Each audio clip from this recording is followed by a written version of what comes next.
could be ringing the church bell at this time? Maybe it ain't an ooh, Father. Maybe it's an it. And maybe it's tolling the bell. Oh, there's no such things as ghosts and monsters. Haven't I made that clear to you? Something tore the throats out of Charlie Rousseau's sheep, and that something didn't leave any tracks. Andy Trent here saw a weird glow moving across the marshes last night, and this morning he found 2 of his sheep dead. Their throats torn open. Maybe the same thing that killed Andy's sheep is tolling the bell. I was on my way just now to deliver a special letter at Penrose Manor when a strange light appeared on the road before me, then moved quickly across the marshes and faded into the mist. I turned the cart around and hurried back here. It's not real. First the light, and now the bell. There's a very sound and logical reason for the bell tolling at this time, and I'm going to find out what it is. You can drive me to the church pots. The letter can wait. No hurry. Nothing will harm you if you're with the priest. Is that true, Father? Ah, what you need is more faith and less imagination. Come along.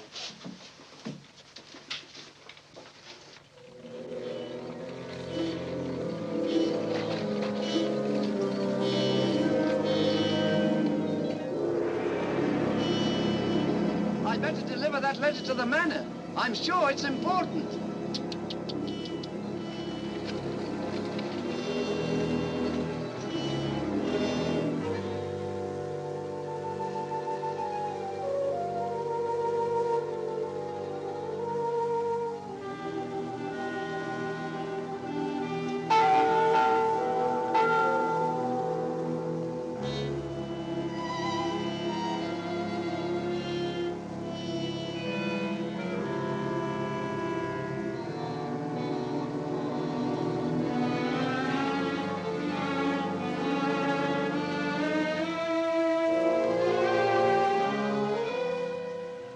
Goodness, that bell has stopped.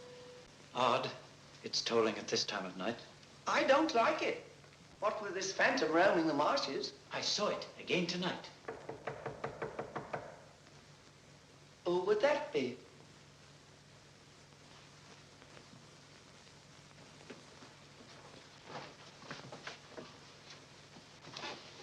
Where's Lord Penrose? He's gone to Quebec. Get him on the phone immediately. What's happened, Father? Lady Penrose, dead, clutching the bell rope, calling for help. It was dreadful. Her ladyship. Call Sergeant Thompson at the police station. Ask him to come to the church immediately. Come with me, Potts. I'll need you. Yes, Father.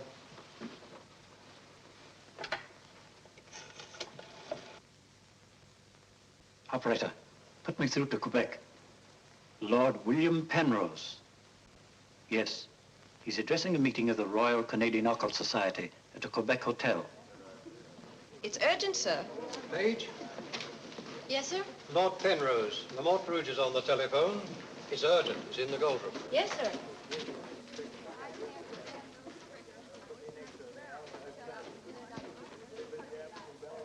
Gentlemen, as you know, the greatest obstacle in proving the authenticity of the occult lies in finding facts.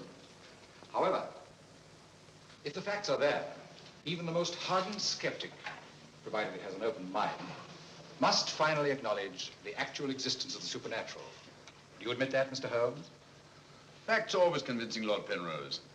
It's the conclusions drawn from facts that are frequently in error. Yes, in the case of the Hound of the Baskervilles, as well as in the adventure of the Sussex Vampire, we found Watson, please. Oh, sorry. Well, gentlemen, this time I have facts. Cold facts. Many years ago, 100 to be exact, an apparition appeared at night in the village now called La Mort Rouge. The following morning, 3 people were found dead, their throats torn out, hence the town's rather grim name. Interesting, yes. But facts, no. I hardly think the tales of superstitious peasants can be considered... I haven't finished, Mr. Holmes. La Mort Rouge has again been the scene of these strange and unexplainable occurrences. Unexplainable, that is, from your point of view. Several of our most responsible citizens have actually seen the strange apparition on the marshes at night. And next morning, sheep were discovered... with their throats torn out and no traces of the killer anywhere to be found. Oh, you read about it in the papers. Oh, as a matter of fact, I haven't. It was merely a deduction. A rather obvious one, I'm afraid. Deductions are a weakness of mine, as Dr. Watson can tell you. Would you believe it? Holmes can... Well, those are facts, Mr. Holmes. Ignore them if you can. But it's very urgent, sir. Okay, well, go ahead. Thank you. I never ignore facts, Lord Penrose. And I have no doubt that the incident of the sheep with their throats torn out is unquestionably a fact. However, the interpretation of this fact as being final proof of the existence of the supernatural is merely supposition, and therefore cannot be accepted without further data. Your opinions, Mr. Holmes, are undoubtedly the result of your inability to cope with something beyond the realm of your comprehension. Myself, man. I'm sorry, John, but this ridiculous skepticism... Yes, what is it, my boy?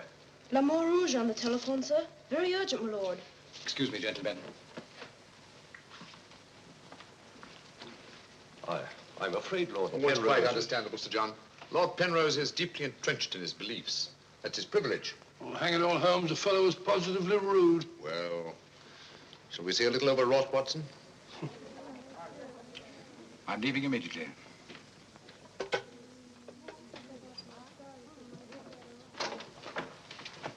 Order my card, Watson. Hurry. Yes, sir?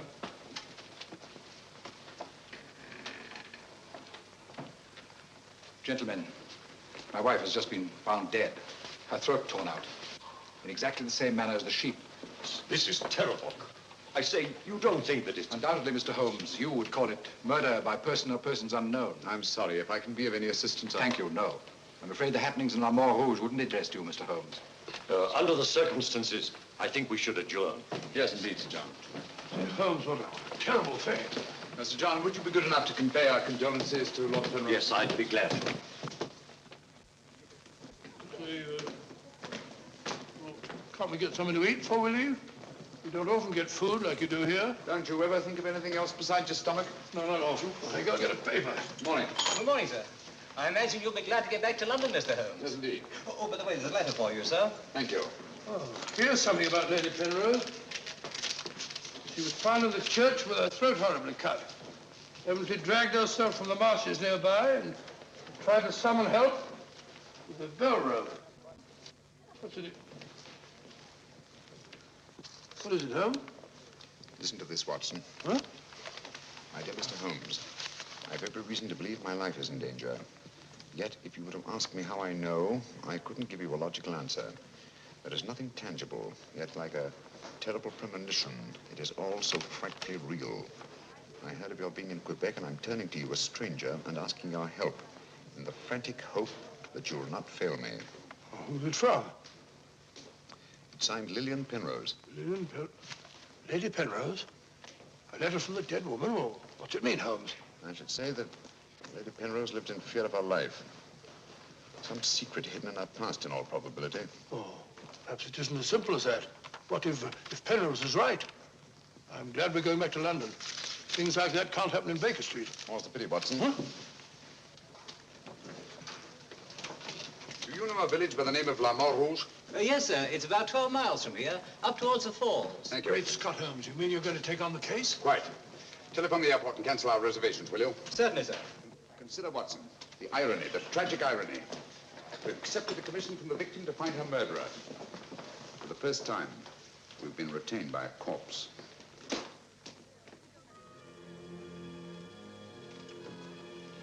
Doesn't seem to be a bell. Never mind, come along. Do you think we should?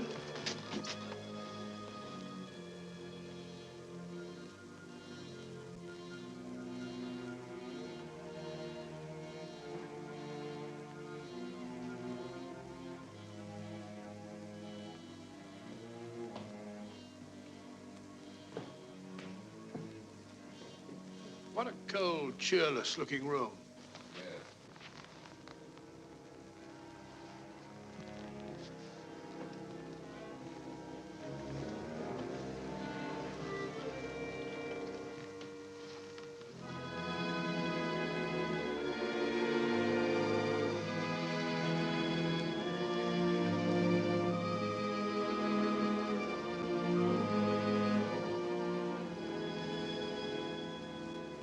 What do you want?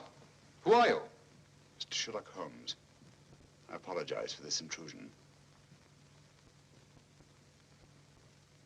Would you mind, gentlemen?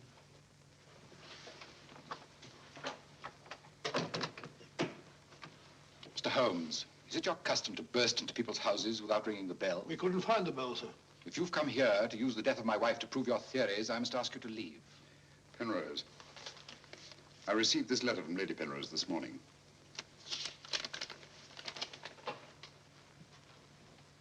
That was devilish awkward.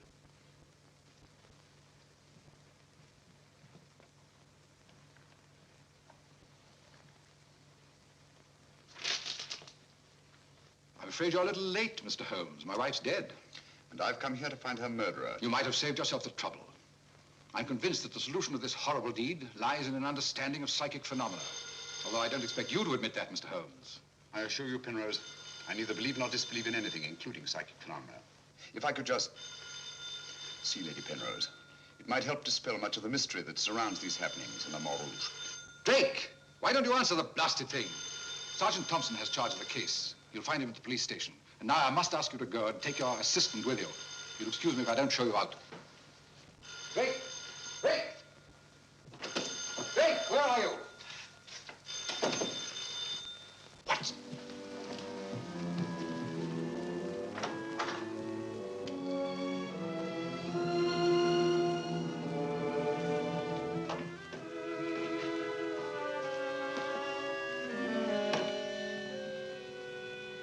I've seen it before. Right, Watson, you have. Yes, but where? Never mind that now. We must examine the wound before Penrose returns and has us thrown out of the house. Clumsy job. Just missed the jugular vein. It must have bled to death. And it bled for several hours, eh? Possibly more. Long enough for Penrose to leave Le Montrouge and reach Quebec in time for the meeting? Holmes, you don't suspect I Penrose? suspect nobody, Watson. I was just asking a question. I beg your pardon, gentlemen. There is another who desired the death of her ladyship. I saw it last night in the fields, moving in and out of the shadows. You're the butler, aren't you? I was the butler. I've given notice.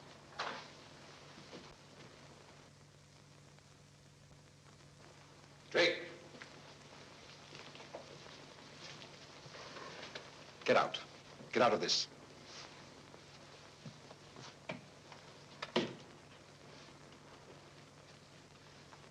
I trust you found what you were looking for. Two things have been made clear to me, Penrose.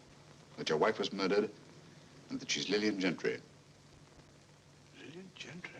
Will you leave, or must I call the police? That will not be necessary. We're on our way to the police station now. The wounds found on Lady Penrose's throat are identical with those found on the throats of the dead sheep. Now, I'm not a superstitious man, Mr. Holmes, but I don't know of any weapon capable of inflicting such wounds, except an animal's claw. Of course, it could be done by a five-pronged garden weeder. Not that garden weeder, Mr. Holmes, that's mine. I use it to weed the garden at the back of the jail. I'm inclined to agree with the Sergeant, Holmes. A weapon such as that would have severed the jugular vein, and death would have followed immediately. Lady Penrose lived long enough to drag herself to the church and toll the bell in a frantic effort to call for help. Yes, I know all about that. But there must be some logical motive instead of all these goblins and monsters. Sergeant, have you ever heard of Lillian Gentry? No, I can't say that I have, Mr. Holmes. She was a famous actress who came to America some time ago. She appeared for many years in the United States and Canada. Then suddenly she disappeared.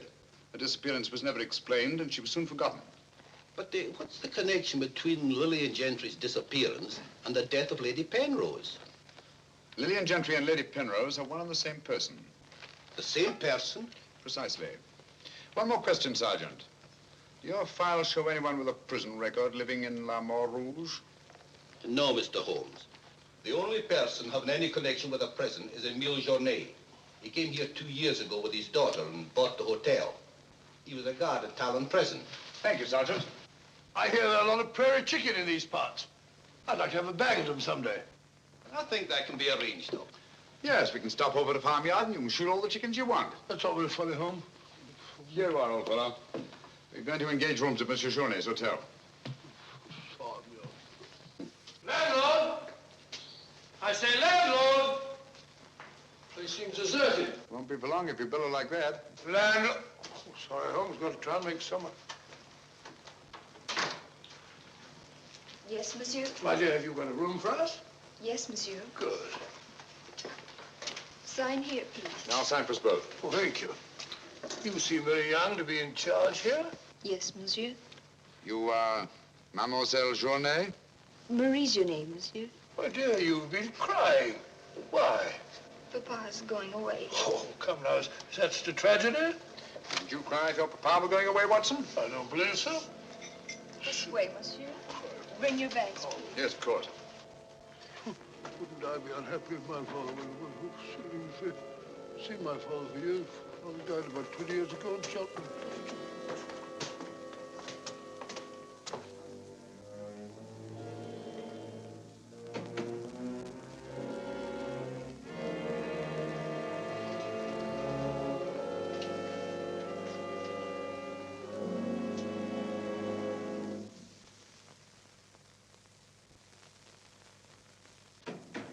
Some talk of Alexander, some of Hercules, of Victor and Lysander, such great names as these. Bills.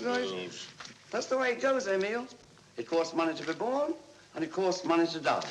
Do you know who that was in the car? It was Sherlock Holmes. He's here now. What do you think he'll find?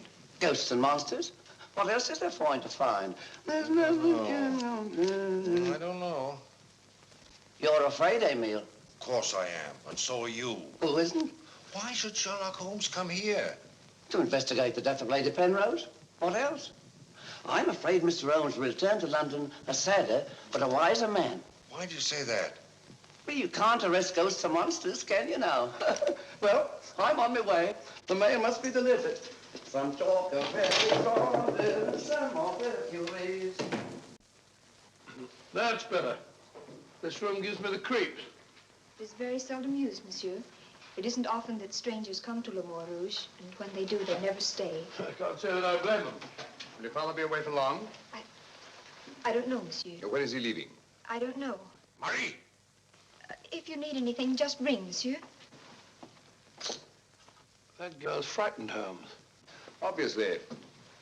She made the mistake of telling us that her father was leaving. Huh? You don't think that Journay... Suppose we have a little talk to Monsieur Journay. It might prove illuminating. Didn't I tell you not to answer any questions? Yes. Didn't I tell you to keep a silent tongue in your mouth? Yes, Papa. So you told them I was going away? Yes, Papa. I'll teach you to keep your mouth shut. Monsieur Journay, just why are you leaving La Mort Rouge at this particular time? I'm not leaving. What gave you the idea that I was? Your daughter? My daughter's mistaken. I merely said that I would like to go away. I've just been teaching her the difference. Yes, so I observed. I can't say that I approve of your method, sir. I'll ask you to mind your own business. Run along, dear. Oh, there, my dear. Disgraceful, hitting a child. Monsieur Journay is quite right. It's none of our business. Monsieur Journay, what do you know of the death of Lady Penrose? Only what everyone in the village knows, that she was killed by the monster. You've seen this monster? No, but who else could have done this terrible thing? Sheep have been killed, their throats torn out. You were a jailer at Talon Prison, weren't you? Oh, yes, monsieur. Why did you decide to come to La Mort Rouge? Well, I always wanted to own a hotel, and I heard this one was for sale, so I bought it. That was 2 years ago. Yes. I believe it was about the time the monster made his reappearance, wasn't it? Do you suspect me of being the monster, Mr. Holmes? No. I was just remarking a coincidence. I thought you didn't believe in those things, Holmes. Quite right, Watson, I don't. At least, not in the supernatural variety. Not the werewolf who bites into his victim's throat with his teeth. But, a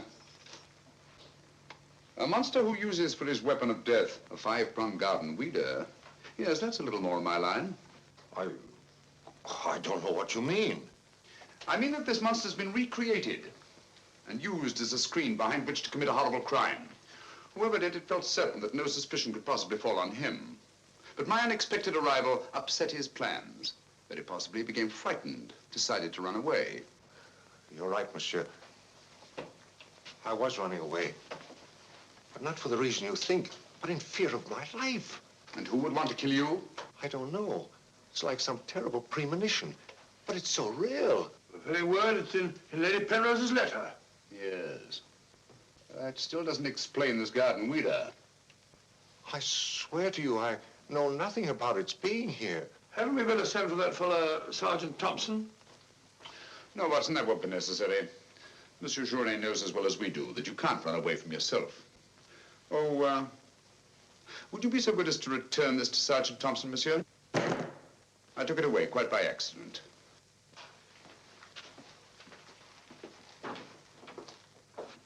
Monsieur Journet knows as well as we do. You can't run away from yourself. This fellow Journet seems a very frightened chap. Do you think he'd have any connection with Lady Penrose's murder? Time will tell us many things, Watson. And now, my dear fellow, there's something you can do for me, if you will. Anything, Holmes? I knew I could rely on you. I want you to mingle with the people in the cafe tonight. Find out all you can and keep a particularly sharp eye on Journet. Does he sort of take over the case? That's right, old boy.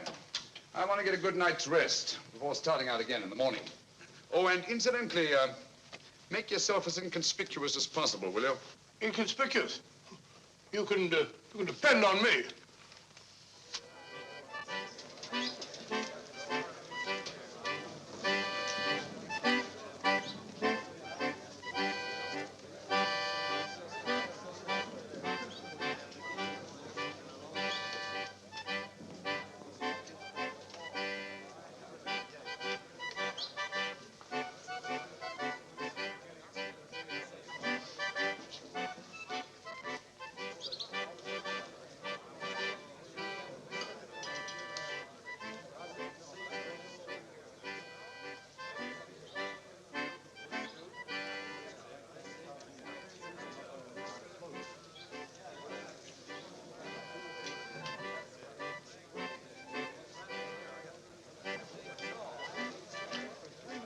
Thank you, my dear.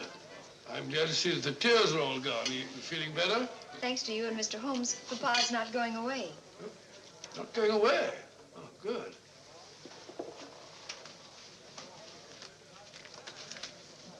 Journet not going away.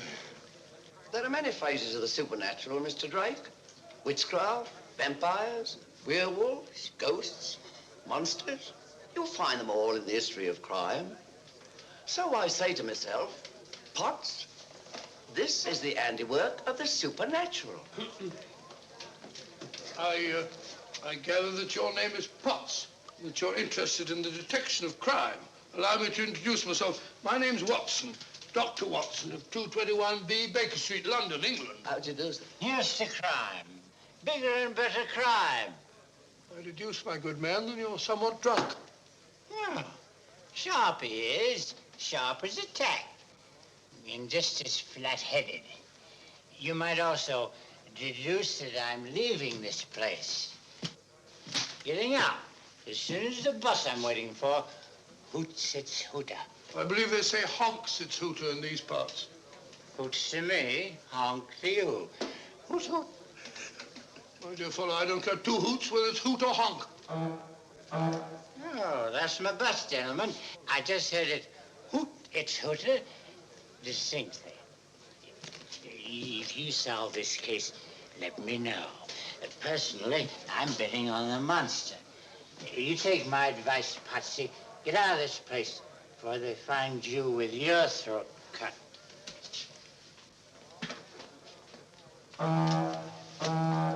Hoots! It's hooter.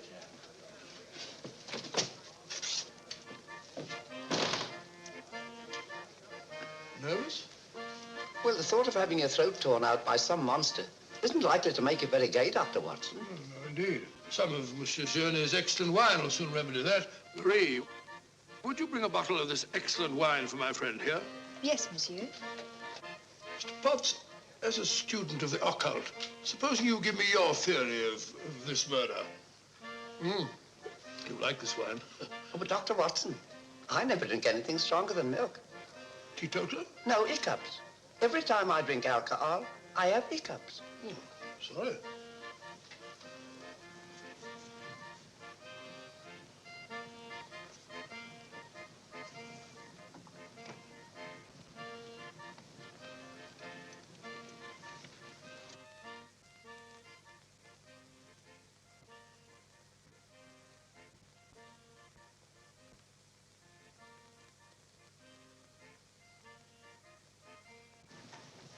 Mr. Holmes.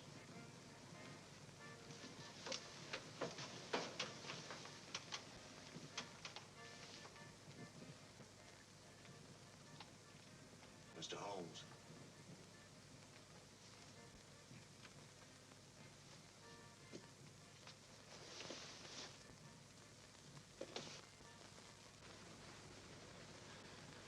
This circle is where the murder actually occurred. Yes, Mr. Holmes. There's a footpath just beyond the church which leads across the marshes. Follow it for half a mile and you'll be there. Thank you, Sergeant. I'm sure I'll find it. Mr. Holmes, I wish you'd let me go with you. It's dangerous on the marshes at night. These swamps, one false step... I'm sorry, Sergeant, but it's important that I go alone. I'll keep close to the path. Well, will Dr. Watson be going with you? No, Sergeant. I asked him to do some research work of his own, and by now he's probably magnificently involved. Good night. Good night, Mr. Holmes. But according to your theory, Dr. Watson, everyone in the village is under suspicion. Pardon me. It's quite all right. Oh, thank you. Murder is a very interesting study, gentlemen. I well recall a short story by that brilliant author, G.K. Chesterton, in which the murder is committed by a postman. I refer, of course, to The Invisible Man, a brilliant bit of deduction on the part of Father Brown. I'm a postman. Precisely why I mentioned it, to illustrate the absurdity of assuming because one man in a postman's uniform is a murderer, any other man in the same uniform should be suspected. Thanks. Had me worried for a minute. Oh, Philistine, flabbed up. A child can see that this ridiculous monster has got you all afraid of your own shadow. I saw Lady Penrose. I wouldn't like it to happen to me. I'll be getting on. I'm going with you. Good night, Doctor. Good night. It's quite all right.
Well, what's so strange about a church bell ringing? It rang the same time last night.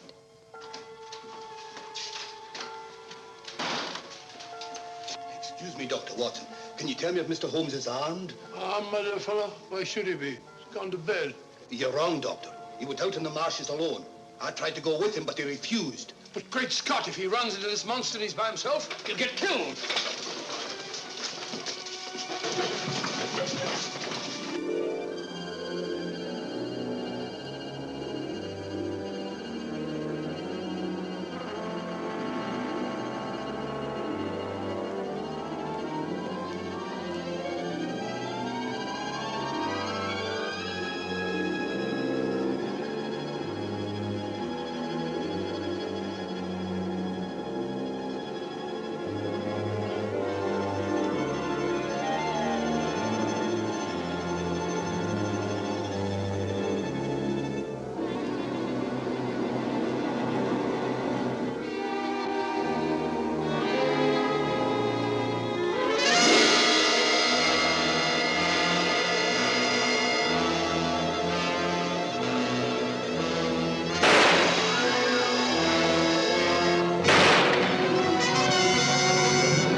Holmes, are you all right? Where are you, Watson? Here I am. Over here, Holmes. Watson, where are you? I'm in the bog. Oh, good gracious. Come here. Your instructions were to mingle with the people and stay in the cafe. Sergeant Thompson said you were out here alone, so I thought you might need help. Yes, so you proceeded to fall in the bog, eh? Fall? I was pushed into the blasted thing. Pushed by the most ghastly apparition. Came at me like a roaring furnace, with spitting fire in all directions. Before I could get my revolver, the thing was upon me. The next thing I knew, I was in the bog. Are you all right, Mr. Holmes? I heard shots. Yes, I'm all right, but Dr. Watson here seems to have encountered the monster. He has? Come along, old fella. We'd better get you out of these wet clothes and into a hot tub before you catch a death of cold.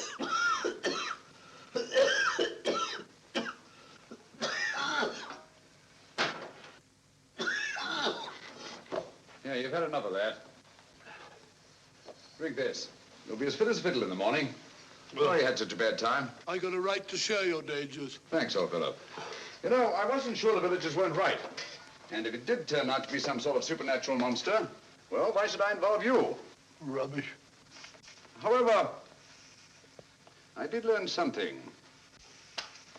I can now state positively that our antagonist is not a phantom. But the thing actually spat flames at me. All just a figment of your imagination. The murderer knew I was out on the marshes and obviously wanted to frighten me. You frightened me, all right. How do you manage the flames? Merely clothing, treated with phosphorus. When the murderer fled, his shirt caught on a tree, and this piece of cloth was torn off.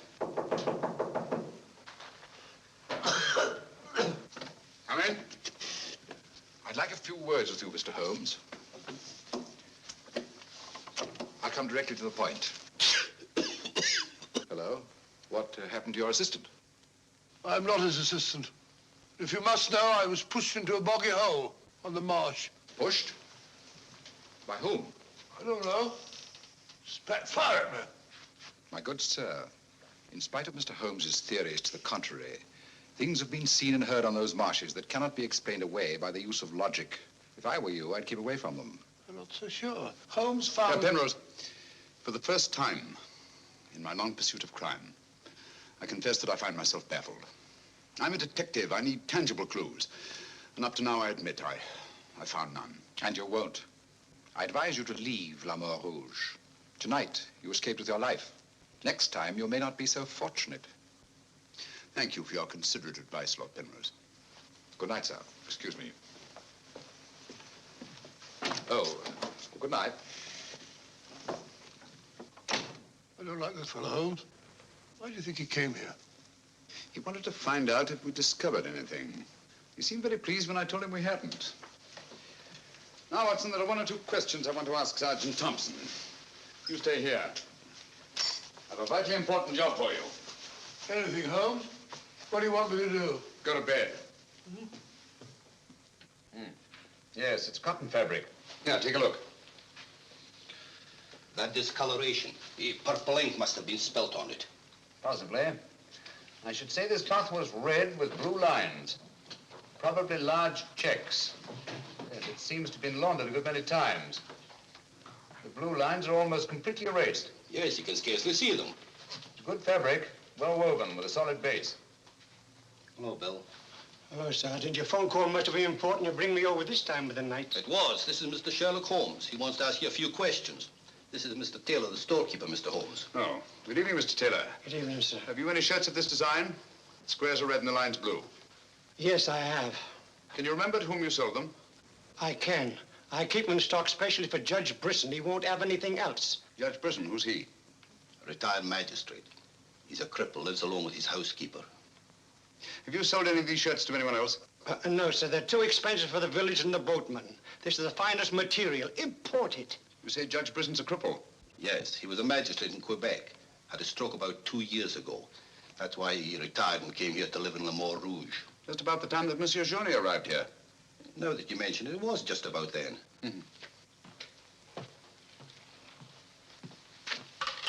Hello, operator? Give me Judge Brisson's home, will you? Thank you.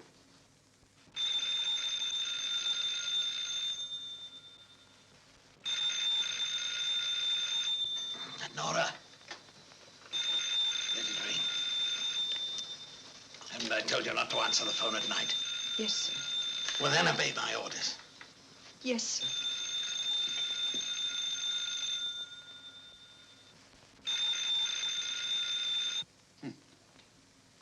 No answer. Where'd you live? On the Marsh Road. But I don't advise you to go there after dark, Mr. Holmes. The place is a fortress and guarded by a savage dog.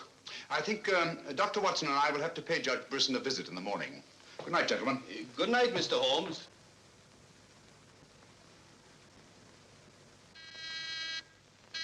Two locks on the door. One of them new. Yes, I should say that Lady Penrose's death had increased Judge Brisson's terror. Don't like the sound of that dog. No, sounds hungry. Possibly ravenous. Couldn't we come back after he's had his breakfast? I'm sorry, Watson. Our business won't wait. Oh, stop now. Yes, Watson.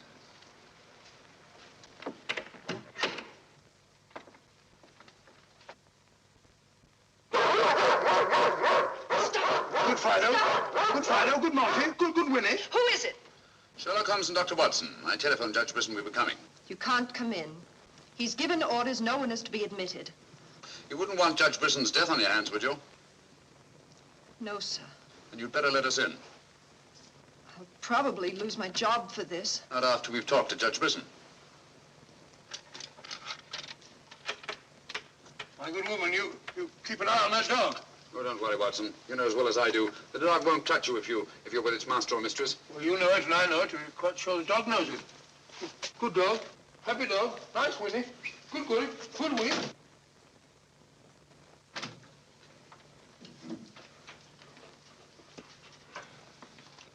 Let me warn you, I'm armed. And I'm an expert shot. We didn't come here to harm you, Judge Brisson, but to protect your life. I told you over the phone this morning, Mr. Sherlock Holmes, that I did not want to see you. I don't want to see anyone. But I want to see you. Stay where you are. Nora, show these men out. Judge Brisson, if you'll answer a few questions, I may be able to save your life. I have the fullest confidence in my own defenses, and I will not trade them for any theories of Mr. Sherlock Holmes, however plausible you make them sound. Now get out, will you? I'm sorry. Under the circumstances, I'm helpless to prevent your death. Almost certainly by violence. Come along, Watson.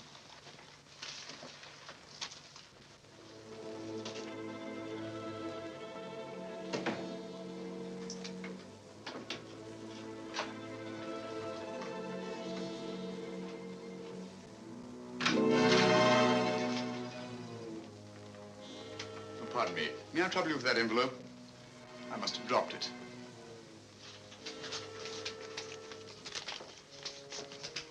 Thank you. You're a very clever man, Mr. Holmes. A crude device, Judge Brisson, but it's confirmed my suspicions that you're not the cripple you pretend to be. I'm sorry. But I'm frightened of everything and everybody. Why don't you sit down? You want to get shot, Holmes? Come in, Watson, and close the door. Sit down, old fellow. Judge Brisson has decided not to shoot us. Oh, very kind of him. Gentlemen, this fear is driving me mad. It's quite understandable. The whole village seems to be consumed with fear. But in your case, judging from your vicious dog, those barred windows, and that hunting rifle, it's not fear of the supernatural. Just what are you afraid of? Well, truthfully, Mr. Holmes, I don't know. And yet I feel its very presence. At times, I feel I can almost reach out and touch it. When I first came to La Rouge, I had a slight attack. It affected my legs, but, well, I've recovered. And you've continued the deception, using the wheelchair as an excuse for not going about the village. Well, you see, people would be more inclined to accept my hermit-like existence. Yes, naturally.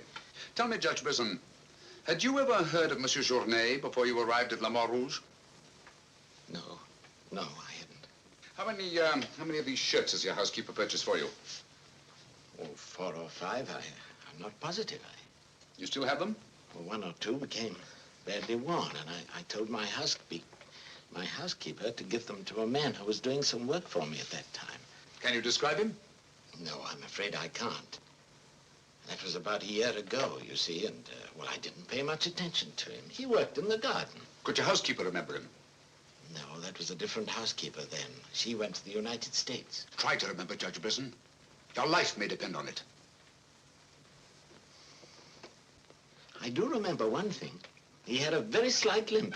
I used to watch him from that window as he walked across the lawn. Splendid. Continue your vigilance, Judge. And under no circumstances allow anyone to enter the house, even someone you may know well. What's that mean, Holmes? It may mean nothing, Watson, and it may mean everything. I'm quite sure that Sergeant Thompson will have observed a man with a limp in a village the size of La Rouge. Good day, Judge, and thank you. Good day, sir. I'm sure Sergeant Thompson will have observed a man with a limp in a village the size of La Rouge.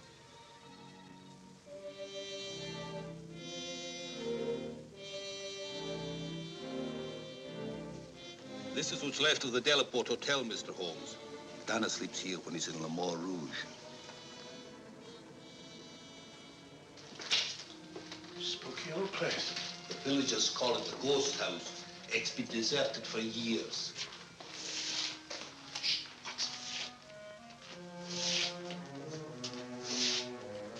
He walks with a limp.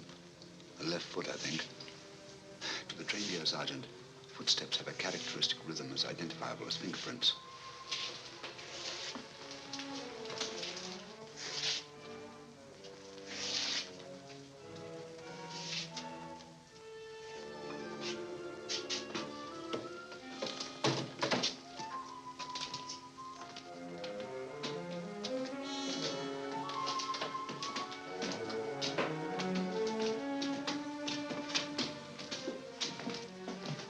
What do you want? We've come to have a talk with you, Tanner. I've done nothing. Then you won't mind answering a few questions. What do you want to know? Tell me, Tanner, where were you 2 nights ago? Down the river. And last night? I just got back tonight. You're lying. You can't frighten me. But now I've got a job to do. Quite evident that you haven't been on the river within the last 48 hours. Are you trying to make me out the murderer of Lady Penrose? How do you know she was murdered? I'll tell you how you know she was murdered. Because you murdered her. Holmes, look! In there! The monster! That's right, Watson. One of Brisson's shirts, which Tanner here treated with phosphorus. Take him, Sergeant. I'll give you all the evidence later. Look out!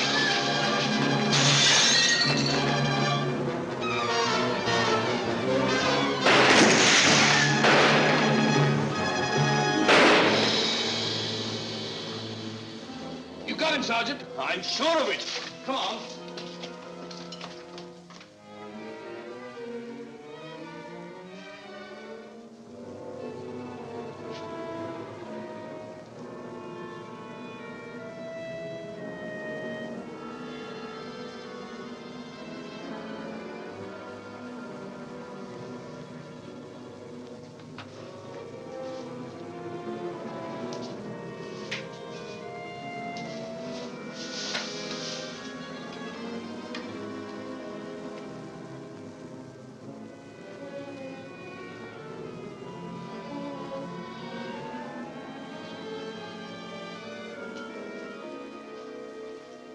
I see no reason why we shouldn't leave for home tomorrow. So much for tomorrow. But for tonight, what do you make of this, Watson? I found it in Tanner's room. Just a photograph? That's right, old boy, just a photograph. You notice anything else about it? Part of it's missing. Bravo, Watson. Now, if we can find the missing half, notice the discoloration of the torn edge, faded signature. The upper half was torn off sometime within the last year, I should say. Why all this fuss about an old photograph? Watson, have you ever stopped to think that the science of detection is very much like stringing a handful of beads? I can't say I have. Well, it is. And in this particular case, you might say that I have 5 beads. Journée, Brisson, Tanner, Lord and Lady Penrose. So far, I haven't had any thread to string them together. This, gentlemen, is our thread. And I think I shall start with Lady Penrose. But Lady Penrose is dead. The dead can tell us many things, Sergeant. You and Dr. Watson remain here at the hotel. I'll meet you later. I'm sure you got Tanner, Sergeant. But Mr. Holmes is never satisfied with a dead criminal. He has to sit in on the post-mortem. Come along. Let's go downstairs and celebrate the death of the monster. That's a good idea, Doctor.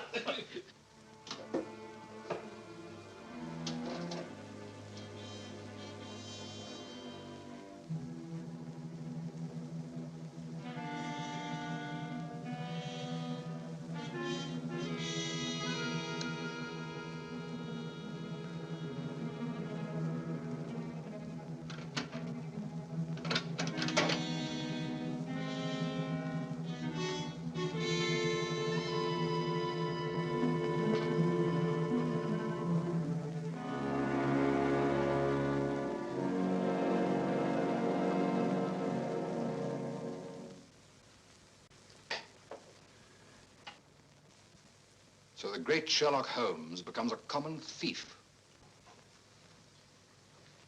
You realize, of course, that I might have shot you. I knew that you'd refuse to see me, so naturally I had to take that chance. Tell me, who is Alistair Ramsden? What has he to do with your being here? Perhaps this will explain.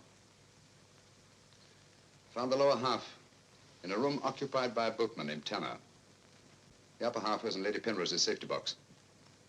Alistair Ramsden murdered a fellow actor in my wife's company. He was sentenced to life imprisonment. The whole thing was a great shock to her. So she retired from the stage and you married her shortly after? Yes. Where and when was this murder committed? In Quebec, 5 years ago. Ramsden was shot 3 years later trying to escape from Talon prison. His body disappeared in the St. Lawrence. Was it ever recovered? I don't believe so. Penrose, Alistair Ramsden and Tanner are one and the same person. What? It was he who sent the upper half of that photograph to your wife as a warning. What could my wife have in common with a murderer? Yet he killed her. He killed her? Yes. The monster was none other than Tanner himself. We found a shirt impregnated with phosphorus in his room. Tonight, when we faced him with the evidence of his crime, he bolted and jumped out of the window into the river. Sergeant Thompson fired a couple of shots at him. He's dead? In a way, yes. I don't understand. Tanner is dead only because he was discovered, and have therefore outlived his usefulness to his creator. But I'm afraid that Alistair Ramsden, the actor, who created and played the part of Tanner, is very much alive. But surely, now that you know who the murderer is, the police... It's not quite as simple as that. During the time he's lived here, Ramsden has undoubtedly established another character for himself, perhaps several others, who are by now familiar to the people of the town of Le Mans Rouge and quite above suspicion. He could be almost anyone in the village. He may even have been your butler, Drake. This is fantastic. Yes. Yet Lady Penrose's death is only the beginning. There's no saying where this madman will strike next. Tell me, is there anyone else in Le Mans Rouge who may have been connected in any way with the case of Alistair Ramsden? Judge Brisson was the magistrate who tried and sentenced him.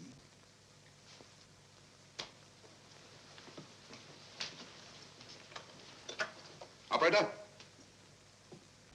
Operator, give me Judge Brisson's home. It's urgent.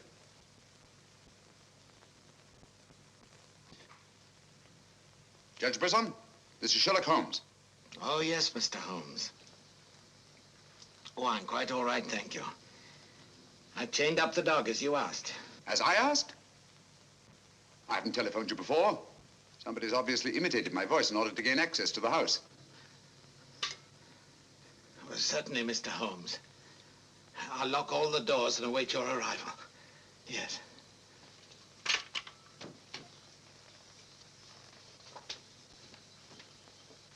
Nora! Nora! If I can be of any assistance, Mr. Holmes... Thank you, but I'm afraid... You think Judge Brisson's life's in danger? I only hope I'm in time to prevent a second murder.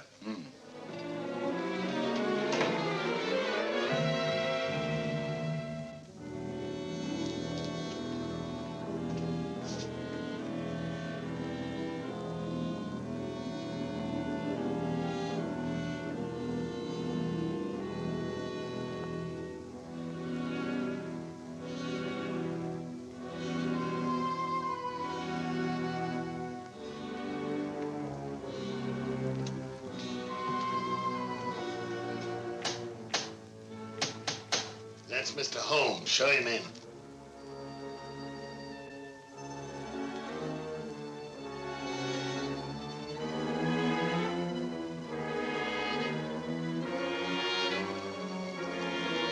Hurry up, hurry up.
You know who it was? I don't know.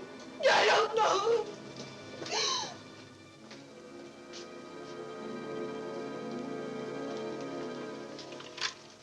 Hello? Operator, Monsieur Journet's cafe. I want to speak to Sergeant Thompson. It's urgent.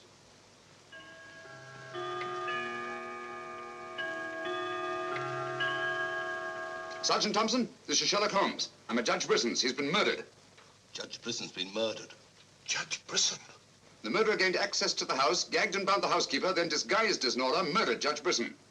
I'm returning to the old Delaporte Hotel on the chance that he'll go there to change his clothes and assume another disguise. Ask Dr. Watson to meet me there as quickly as he can, will you? You'd better come here at once and take charge. Right.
Throw your revolver on the floor in front of you and raise your hand, Sherlock Holmes.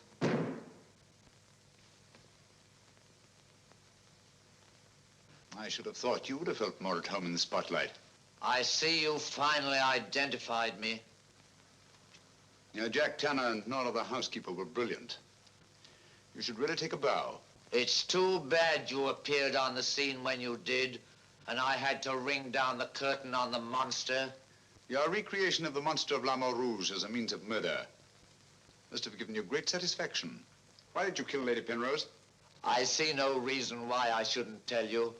I couldn't bear the thought of another man possessing her. And Judge Brisson? During the trial, I grew to hate him. And when he sentenced me to prison, I vowed that someday I would escape and kill him. I see. Obviously, you planned still another murder. Otherwise, you'd have returned to the safety of your first disguise and defied me to find you. You're right. I am. There were 3 people in my life who had no right to live. 2 have already died. The 3rd remains. Tonight, I shall kill him. Mr. Holmes, I've always had the greatest admiration for your talents. Thank you. Your performance in this case has also been brilliant. So brilliant that I'm afraid I'm going to have to ring down the curtain on it a bit prematurely. Mr. Ramson, we are artists in our fashion, not creatures skulking in alleys. If our positions were reversed, I shouldn't think of sending you to your death, lacking a few stray pieces of the puzzle. What do you want to know? The name of the 3rd person. I have no objection. If there is a hereafter, which I doubt, you and he will meet very soon, Mr. Holmes. The name of the 3rd person is...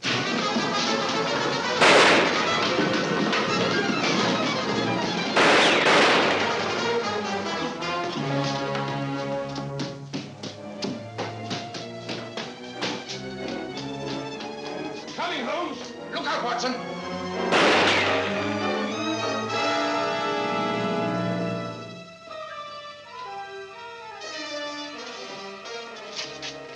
All right, Watson. Where is he, Holmes? He's gone. Thank heavens you're safe. Thank heaven you came and you did. is, Watson. Look out.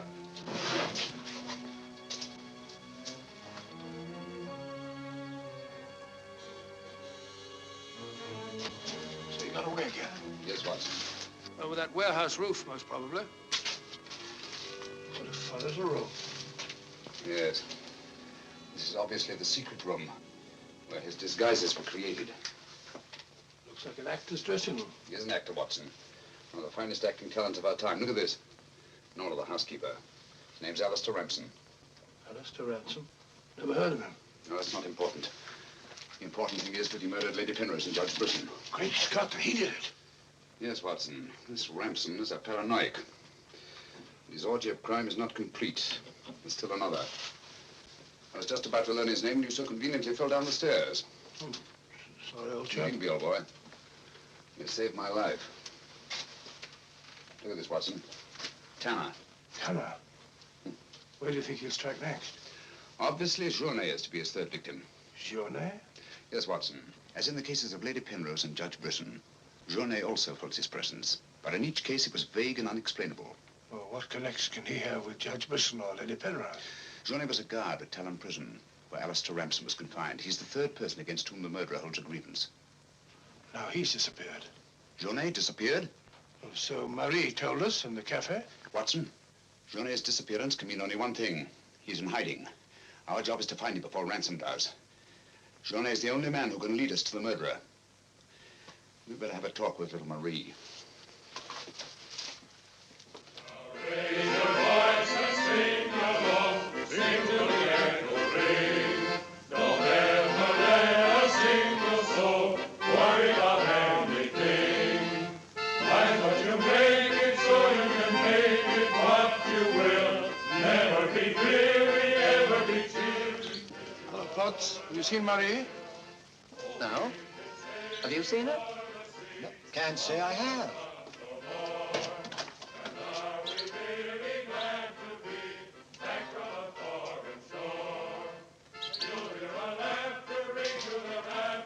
Marie? Watson.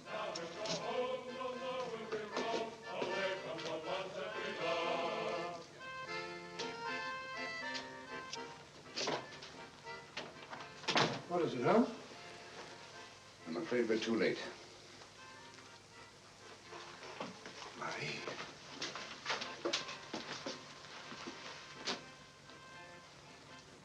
Don't touch anything, Watson. Murdered in exactly the same way as Judge Brisson and Lady Penrose.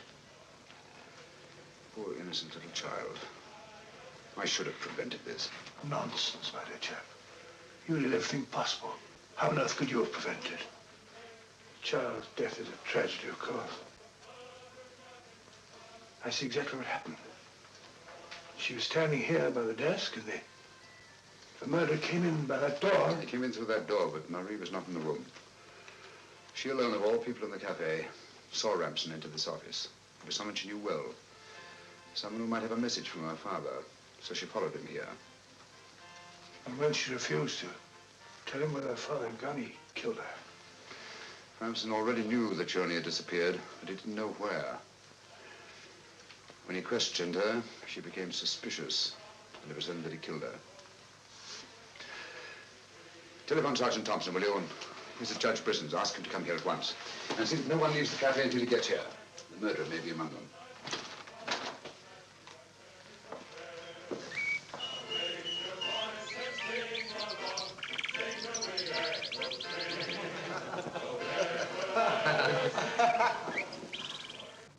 What could have happened to Holmes?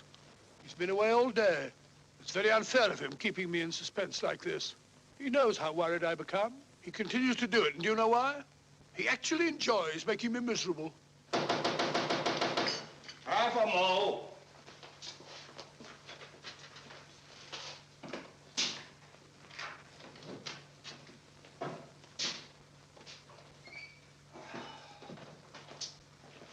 No good, Watson. It won't work.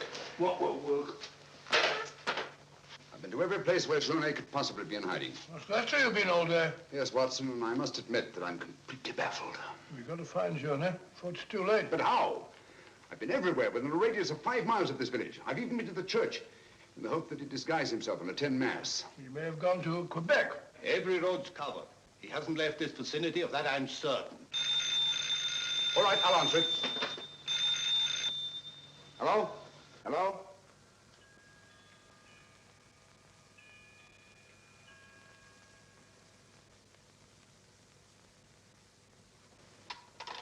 Who was it, Holmes? Watson, get your hat and coat. You're very rude, Holmes. You leave me all day long with that very dull inspector. I ask you a perfect polite question, and all you say is, Watson, get your hat and coat. We're going to find Journey. Sergeant, you wait here till I call. Watson, do this. Watson, do that. Watson, get your hat and coat. Watson, take that. Watson, Brisson's house. Watson, this, Watson. It's my opinion that Judge Brisson's house is the last place that you'll find Journey. Put yourself in Journey's position, Watson. Where's the most likely place that Ramson would look for you? Certainly not in the very house in which he's just killed one of his victims.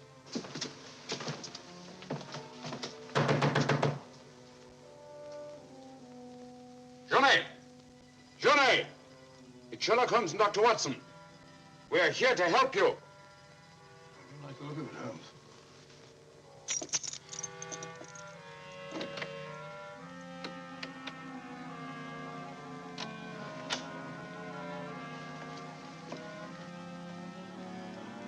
Holmes! Holmes! Where are you? Here I am, Watson.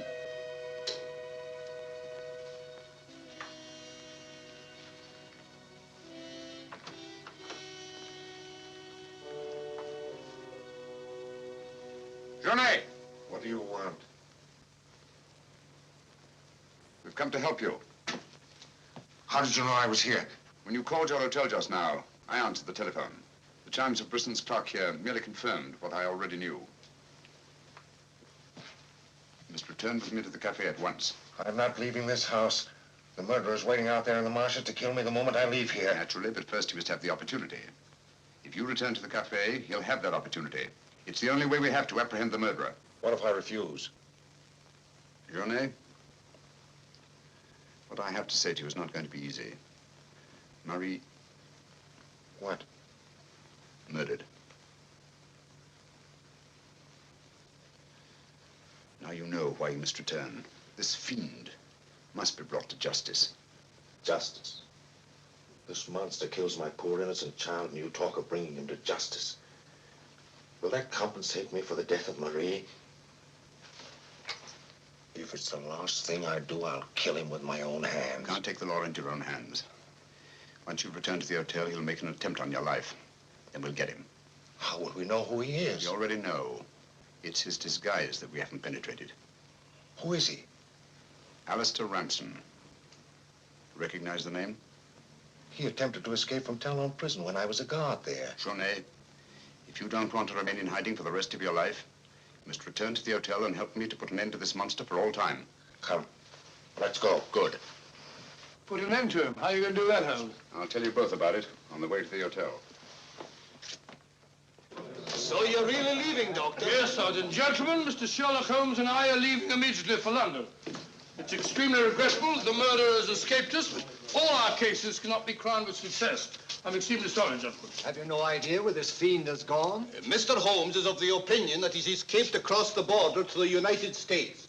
It may be years before we can trace him, if ever. Oh, Jenny, just a minute. Our bill, please. Bill? Yes, Mr. Sherlock Holmes and I are leaving immediately. Oh, I'm sorry, Dr. Watson. I'm just on my way to the church to offer a prayer for Marie. I'll forward your bill to you. Yes, of course, my dear fellow. I understand. We'll leave our address at the desk. Goodbye, Mr. Potts. It's been a great pleasure knowing a man of your intelligence. Thank you, Dr. Watson. It has been most stimulating talking to one of your vast experience. Oh, thank you. Let's hope that we shall meet again someday and continue our little chats on crime. It would be most exciting. Oh, by the way, Mr. Holmes would like to see you for a minute in his room. Yes. I'll show you where it is. It's the second room on the right up there. Thanks. Emile, it's me, Pat. Do you mind if I walk part of the way with you? It's a bit frightening out here. It's these marshes. This is almost the very spot where Lady Penrose was attacked. 3 deaths in 3 days. It's a pity Marie had to be killed. She was such a sweet child. 3 deaths in 3 days. And still one more to be accounted for. You were frightened, Emile. It's strange to see you showing fear. The man I hated at Talon Prison? Ransom!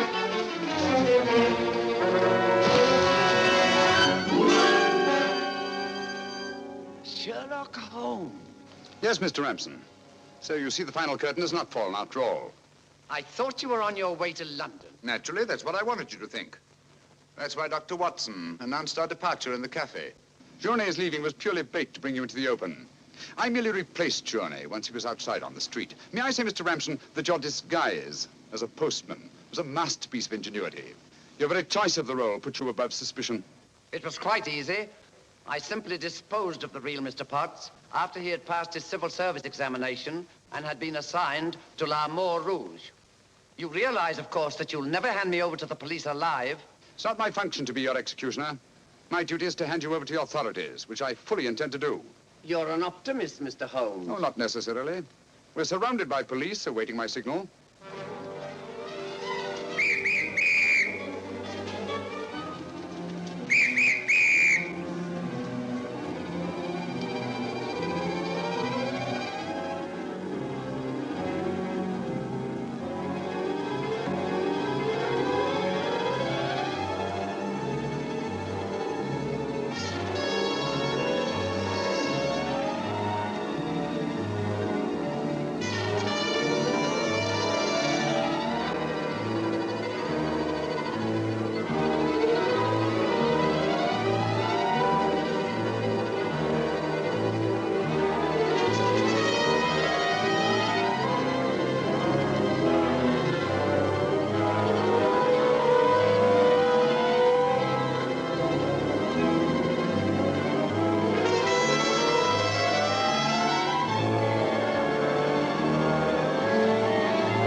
I've killed him.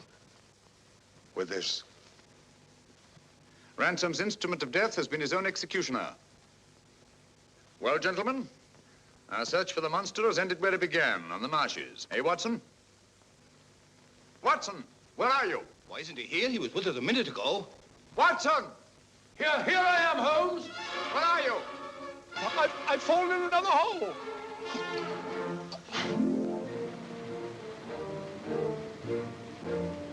I should like to have seen a bit more of Canada before we sailed, Holmes.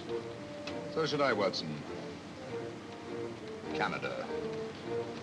The linchpin of the English-speaking world, whose relations of friendly intimacy with the United States on the one hand, and their unswerving fidelity to the British Commonwealth and the motherland on the other. Canada.